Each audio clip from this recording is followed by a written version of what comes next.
Şimdi öncelikle ne olup bitiyor, Suriye'de, ne olup bitiyor Rojava'da bunlara, değinelim. Şu an için yani en, sıcak olan konu Haseke, eyaletinin valisi olarak atanan Nurettin, Ahmet'in, Şam'dan Haseke'ye dönüşü ve dönüşü esnasında kitlesel olarak karşılanması şu anda ana gündem o. İnsanlar, coşkulu bir şekilde kendisinin, karşıladılar Haseke'de. Yani Haseke hem Haseke şehir, bir şehir, yani eyaletin merkezi, idari merkezi hem de, geniş bir alana Kamışlıoğlu'nda yer aldığı, içinde yer alan Kamışlıoğlu, işte Cizre bölgesi dediğimiz Sarp ve Serikaniye'ye dâhil, yer aldığı, güneyde Şeddad'a kadar uzanan geniş bir eyalet yani bölge, muhafaza dedikleri. Yani Ahmet, Nurettin Hasan, değişik isimlerle, anılıyor. O bütün eyaletin, valisi olarak, duyurulmuştu. Yalnız benim, aldığım haberler henüz, yani Şam'daki geçici yönetim tarafından bu atanmanın resmi olarak duyurulmadı. Ama insanların, Şam'dan dönüşü sırasında kendisini bu şekilde karşıladıkları, yani coşkulu şekilde Kürdistan bayrakları, işte sembolik olarak sadece, çok az sayıda Suriye bayrağı göze çarpıyor ama genelde YPG, YPJ ve, Kürdistan bayraklarıyla, donatılmış bir kitle tarafından karşılandı. Nurettin, Hasan da, eee, layık olmaya çalıştığını, olmak istediğini anlattı, kamera karşısında kısaca konuşma yaparken. Yani öncelikle, bunu söyleyelim, yani bu, en sıcak gelişme. Gün boyunca da değişik gösteriler, halk gösterileri falan vardı. Sanatçıların ziyareti sürüyor Rojava'ya. Ve çeşitli heyetlerin, ziyaretleri sürüyor. Ama, yani Cezire bölgesinde biraz bu gündem. Ama dediğim gibi henüz resmi ataması, onaylandığı duyurulmadı kamuoyuna. Suriye Geçici, Yönetimi tarafından. Sonuçta isim Kürtler tarafından öneriliyor. Eee, Önerinin kabul edilmesi Suriye Geçici Yönetimi tarafından yapılıyor. Yani, eee, Nurettin Ahmet döndü Haseke'ye ama halen o resmi açıklama yok. Şimdi bundan da daha önemlisi Kobani'de olup bitenler ne sevgili seyirciler? Bugün gün boyu birçok defa Kobani'yle görüştüm. Yani, kaç gün oldu anlaşmanın, duyurulduğu, Kürtlerle Rojava ve Suriye Geçici Yönetimi ve Amerika ve de Fransa'nın da garantör olarak duyurulduğu anlaşma üzerinden, birkaç gün geçmesine rağmen Kobani üzerindeki abluka devam ediyor. Eee, Hem gazeteci meslektaşlarla görüşmelerimde hem, oradaki, yerel yöneticilerle yaptığım görüşmelerde bu ambargonun devam ettiği, şehre, çok az, çok sınırlı şekilde ya da hiç, yiyecek malzemesi, gıda ihtiyaç malzemesinin girmediği, ve daha çok kışa yönelik, kış için hazırlanan, konserve, kurutulmuş, yiyeceklerin tüketildiği, yani ambargonun devam ettiği çok açık şekilde dile getiriliyor. Eee, Yani normalde olması gereken ambargonun kaldırılması, Kobani'nin, giriş çıkışlara açılması ama, durum öyle değil maalesef. Yani, haftalardır ambargo devam ediyor. Her 3 bölümden. Kobani'nin güneyinde 100-120, civarında köyün, Kürt köyünün, sakinlerinden, boşaltılmış durumda olması hâli devam ediyor. Hatta büyük bir sorun olarak birkaç gündür basına da yansıyor. Talan, yani yağmalama. Yağma ve talan çok had safhada.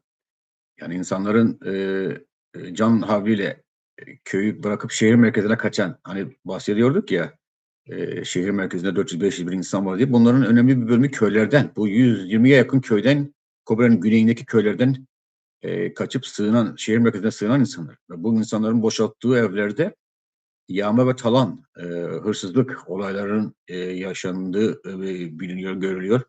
Yani insanların evlerinin kapılarını, pencerelerine kadar söküp alıp götürme olayları görülüyor.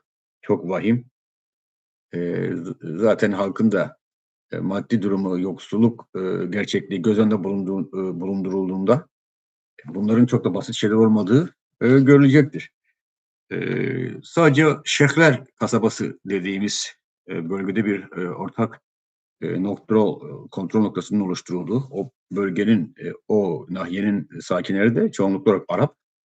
Ama şehrin diğer bölgelerinde henüz ortak noktaların oluşturulmadığı, bir belirsizliğin olduğu ve bununla beraber ablukanın halen sürdüğü bildiriliyor. Elektrik, su halen yok. İnternet çok sınırlı, çok zayıf bir şekilde internet olduğu vurgulanıyor. Ama bugün benim dikkatimi çeken konu ya da oradaki yetkililerin, özellikle sağlık yetkililerinin kamuoyunun dikkatini çekmemi istediği konu çocukların içinde bulunduğu durum.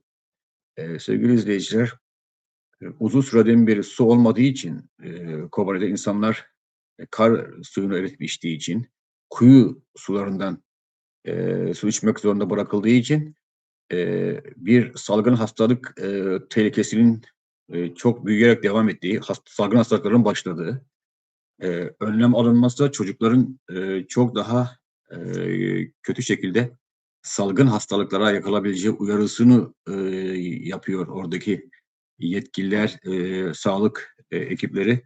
Bu da kamuoyunun acilen üstünde durması gereken bir konu. Çünkü çocuklar e, pis sudan, yani temiz olmayan sudan, içme suyundan dolayı böylesi bir ciddi bir sorunla karşı karşıyalar. Daha önce hatırlarsanız geçen hafta 5 çocuk hayatını yitirmişti. Oksijen ve ilaç olmamasından dolayı, soğuktan dolayı havalar biraz daha ısınmış vaziyette.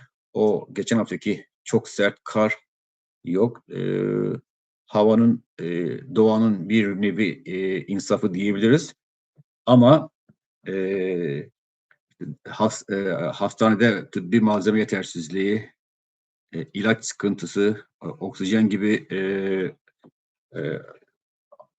acil ihtiyaç duyulan malzemelerin olmayışı, buna ek olarak da sağlıksız sudan dolayı çocukların hastalanması acil bir durum olarak önümüzde duruyor. Bu da e, anla, e, kamuoyuna açıklanan büyük bir sesle kamuoyuna açıklanan e, anlaşma, e, ateşkes gibi duyuruların olmasına rağmen devam ediyor. Bu da Kürt kamuoyunda var olan şüpheleri hızlandırıyor, güçlendiriyor ki bu anlaşma uyulmak için değil, bu ateşkes uyulmak için değil, daha önceki zamanlarda olduğu gibi sadece zaman kazanma için oyalama taktikli diye. Çünkü Kobani'nin acilen yardıma ihtiyacı var.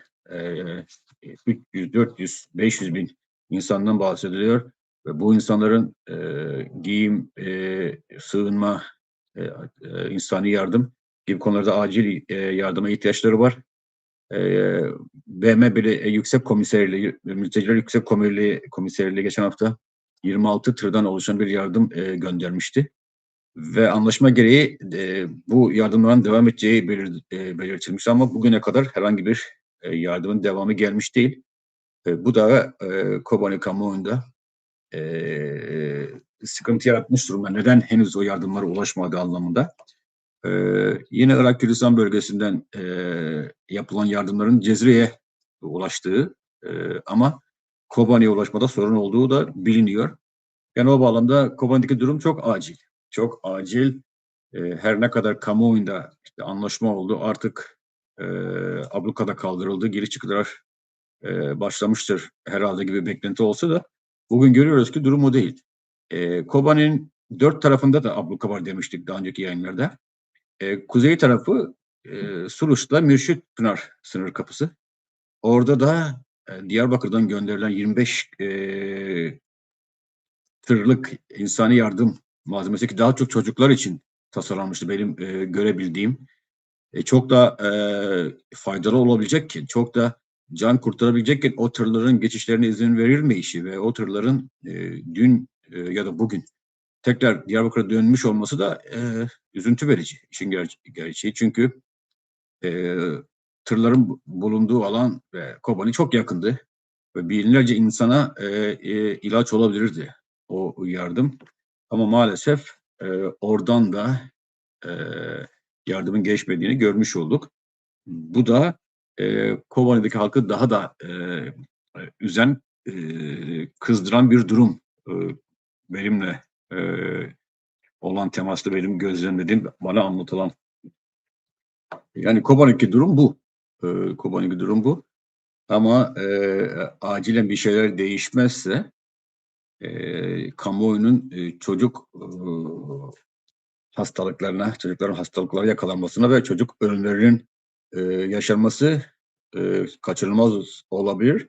Çünkü düşünün üçüncü hafta bu. Bu ablukanın devam etmesinin üçüncü haftası. İnsanlar, birçok insan dediğimiz gibi sokakta, dışarıda yatıyordu. Arabaların e, arka kısmında, işte okullarda, müşterek yerlerde çok zor şartlarda ve bu şartlar devam ediyor.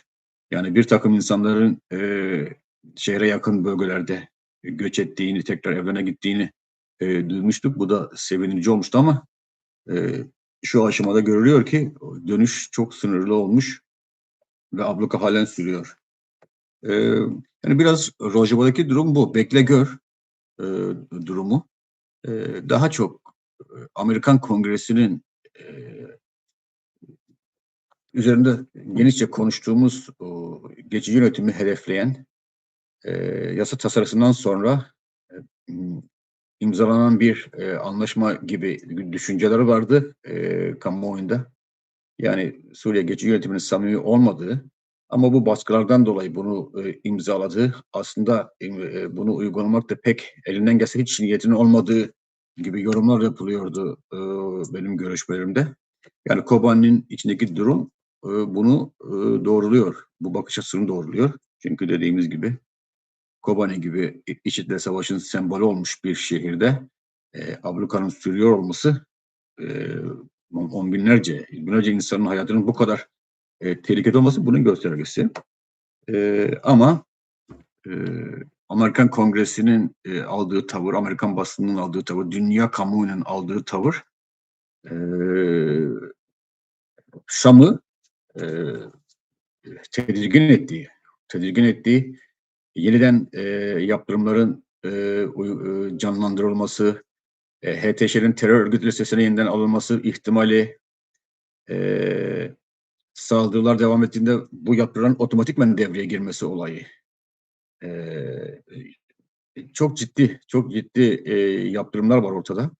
Yani sadece sembolik değil, pratik anlamda da çok ciddi.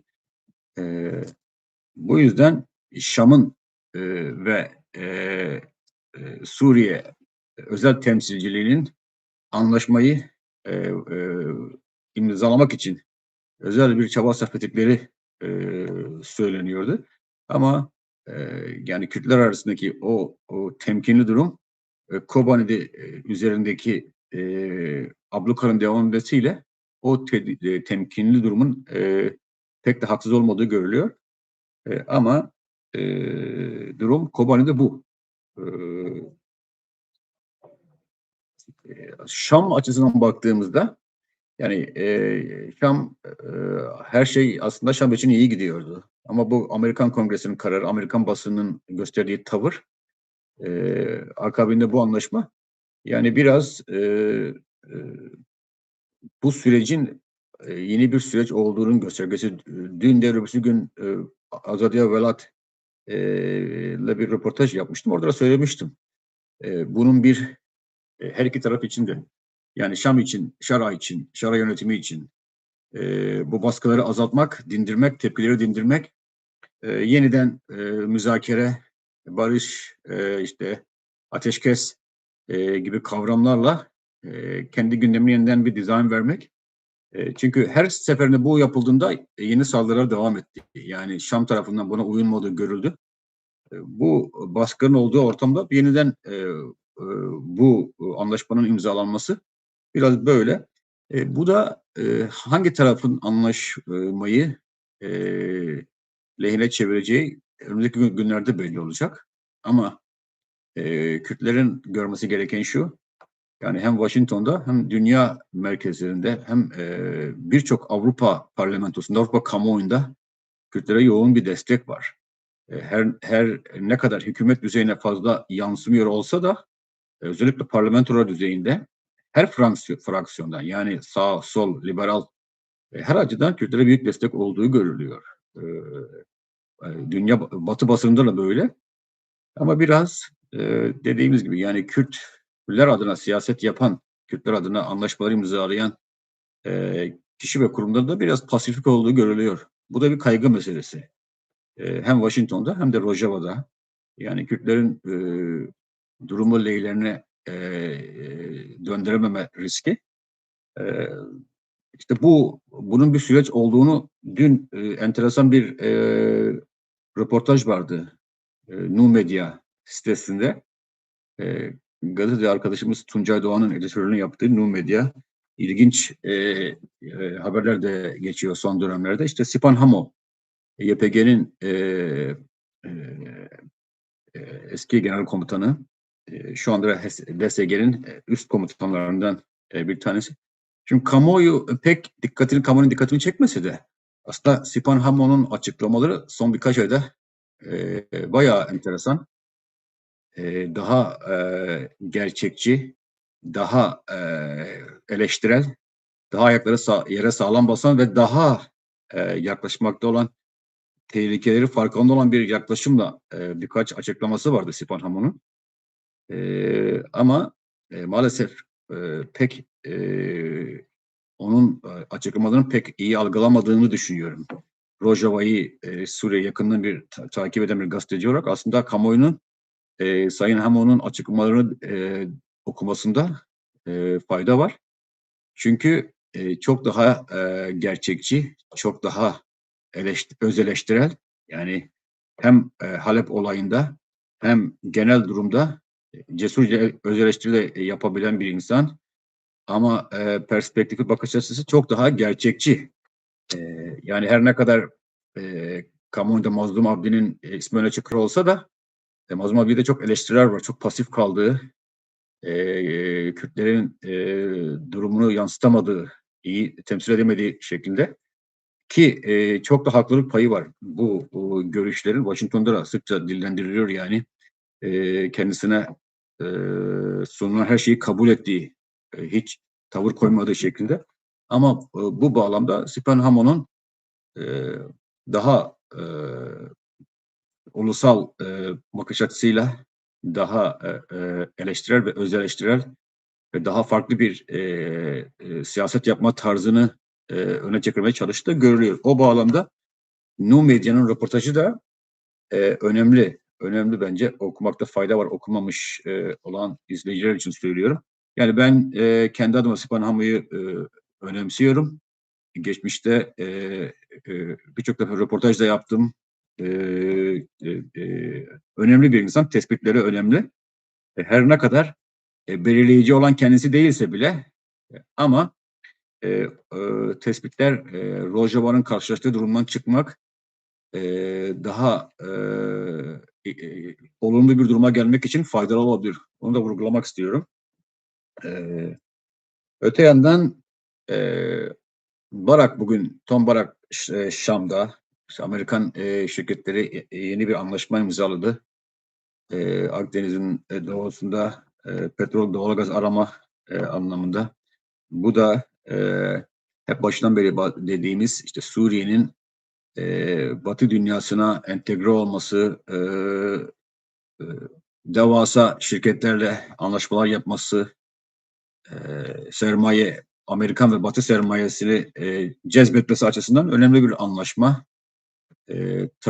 Amerikan Başkanı Trump'ın da anlaşma, yani deal dediğimiz anlaşma işi ticari açıdan, ekonomik açıdan sorunları çözme yaklaşımının güzel göstergesi olarak Chevron şirketinin anlaşmaları falan var. Bu da enteresan. Bir başka konu Enekese. Enekese Şam'daydı, hatırlıyorsunuz, biliyorsunuz. İşte hem Esad Şıblani hem de Ahmet Şara'yla görüştü Enekese heyeti. Enekese heyetinin şöyle bir eleştirisi vardı HESED'ye, DSG'ye. İşte kamuoyunda PYD diye bilinen PYD çevresini. Yani ortak müzakere heyeti var ama bizden habersiz gidiliyor. Biz dışarıda kalıyoruz. Bir şeyden olup bitenden haberimiz yok anlamında.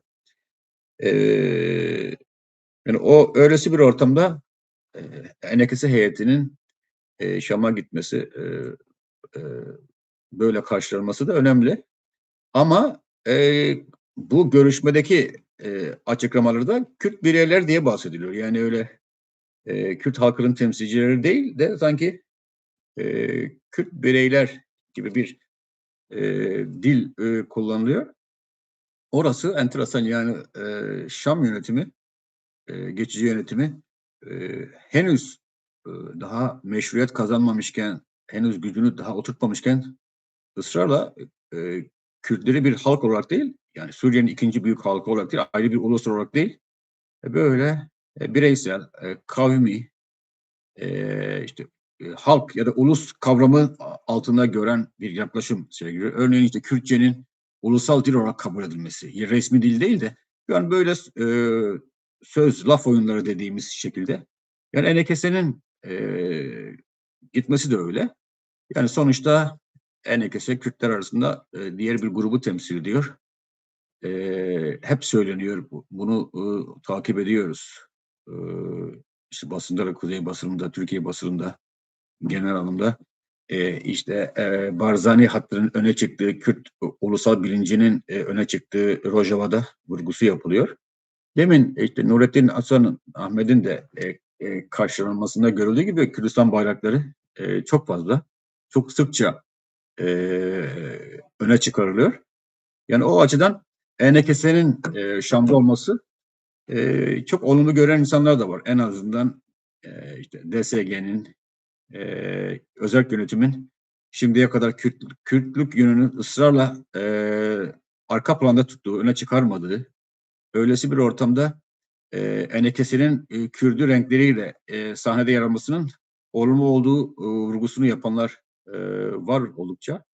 Ama öte yandan bu Suriye geçici yönetiminin Ankara'nın teşbihiyle Kürtler arası derinliği arttırma gibi yorumlar da yapılıyor. Benim gördüğüm, görüştüğüm, takip ettiğim Rojavalı kaynaklar bir bölümü dikkatli olunması gerektiği, bu dönemde ortaya çıkan Rojava etrafına sahiplenme duygusunun, ulusal bilincin Şam'la görüşmelerde de öne çıkması gerektiği, her iki tarafın da bu ruhu zedeleyici açıklamalardan kaçırılması gerektiği vurgusu yapılıyor. Ama Ahmet Şaran'ın da geçici yönetimin de e, işte sorunumuz Kürtlerle değil, işte DSG ile ya da bilmem Kandil'le gibi açıklamaları biraz bu açıdan okumak lazım. Çünkü e, hem Amerikan Kongresi, hem Amerikan senatörler, hem Amerikan basını, işte dün de Bernard Henry Fransız filozof, Wall Street Journal'da bir makale yayınlamıştı. Op-ed yayınlamıştı. O da Batı Kürt dostlarını terk etmemelice yazı yazmıştı. Yani Batı kamuoyunun fazla Suriye'de, ama Kürtlerin de bu sahiplenmeye cevap olamadığı bir halk olarak, ayrı bir halk olarak kendi renklerine çıkaramadığı eleştiriler yapıldığında Ennekese'nin Şam'da olması da önemli. Önemli, en azından Kürt renginin temsil edilmesi. Örneğin DSG'ye, özel yönetime yapılan eleştirilerin bir tanesi ne? Talepleri çok muğlak, net değiller, ne istediğini bilmiyorlar. Kürtlük yönünden çok uzak duruyorlar. Ama Enekesi baştan beri federasyon söylemiyle siyaset yapan bir yapı. Yani her ne kadar onlar da ayrı değişik partilerden olursa da ama ana temaları federasyon. Yani bunu mesela Röbre Hosser'in özel yönetimin tabanında bile bunu destekleyen birçok olaya tanık oldum. Yani e, tabanın tabandan farklı düşündüğü, işte o Kürdü yönünün öne çıkarılmasını istediği, işte Tapka'da, Halep'te, Rakka'da, Derezor'da e, maruz bırakılan ihanet diye tabir edilen pratiğin yansıması olarak işte Kürdistan bayrağı bunun en iyi yansıması. E, e, Kürdi motifler, marşlar, parçalar e, bunun en iyi yansıması. O açıdan bakıldığında yani Enekesi'nin Şam'daki varlığı da işin olumlu yanından bakıldığında o Kürdi rengin daha da vurgulanması açısından olumlu görenler de az değil. Yani durum yani bu. Anlaşma üzerine kaç gün geçti ama anlaşmanın uygulanabilirliği üzerinde şüpheler devam ediyor demin dediğimiz gibi. Bugün yarın her iki tarafın elindeki e, esir, tutuklu savaşçıların takası gündemde. Aslında pazartesi falan deniliyordu. E, Bu halen uygulanmadı. İşte Şam'ın Haseke valinin kararını resmi olarak açıklaması bekleniyor. İşte Kobani'nin şeyhler haricinde o Çelebi tarafında kontrol noktalarının kurulmasının sürdürülmesi ve bu ambargonun bir an önce kaldırılması gibi konular e, gündemde yer alacak beklenti bu. Yani kısacası Rojava'daki durum bu. E, Herkes yani biraz bu bekle gör bir durum. Fazla somut bir olay gelişme olmadığı için aktaracaklar da bunlar. Ama tekrar dikkat çekmek istiyorum. Kobani'nin durumu çok çok acil. Salgın hastalık tehlikesi çok fazla. İçme suyu sıkıntısı var. Kuyu su ve kar suları sağlık açısından çok tehlike arz ediyor. Çocukların durumu kamuoyunun dikkatinin çekmesi açısından önemli. Elektrik, su halen yok. E, Sonuçta özellikle insani anlamda bir takım rahatlamalar bekleniyordu. Bunun olmadığı da değişik ağızlardan bana aktarıldı. Bunu da sizlerle paylaşmak istedim. Bu temelde hepinize teşekkür ediyorum. Tabii yayınlar e, böyle biraz anlık olduğu için duruma göre e, siz de umarım faydalısınızdır. Eğer bu tür yayınları devam etmemi istiyorsanız sizden ricam sizin de desteklemeniz. Bunu kendi açınızdan hem abone olmanız hem aktarmanız kendi tanıdıklarınıza, kendi dostlarınıza ki biz de bunu sürdürebilelim yani. Sonuçta e, ben yıllardır gazetecilik yapıyorum sizlere. En doğru, en güvenilir haberleri aktarmaya çalışıyorum. E, YouTube gibi bir ortamda da daha sık var olmaya çalışacağım. Ama bu da sizin desteğiniz de mümkün. Sizin her alandaki desteğiniz de mümkün. O açıdan da sizlerden ricam hem abone olmanız hem yayını paylaşmanız hem değişik açıdan destek olmanız ki bu bağımsız, güvenilir olayın kaynağına inen, haberin kaynağına inen sizleri aydınlatmayı amaç edilen gazeteciliğin yaşayabilmesi, sürdürebilir olması. Bu açıdan sizlere teşekkür ediyor ve iyi akşamlar diliyorum. Hoşça kalın.